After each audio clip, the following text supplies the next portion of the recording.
Hello，大家好，这是一条祝福视频。明天有很多同学就要去考研了，祝大家都能够顺利上岸，你们是最棒的。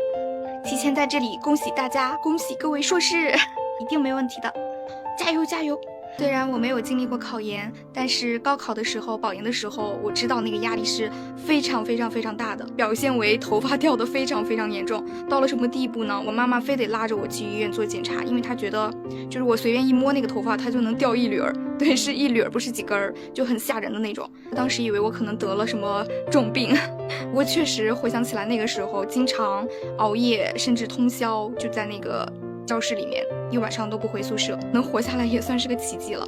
不过幸好轻舟已过万重山，现在也如愿到了喜欢的学校读研，也把我的这份好运传递给大家吧。也欢迎大家来哈工大跟我做校友哦，等你们的好消息哦。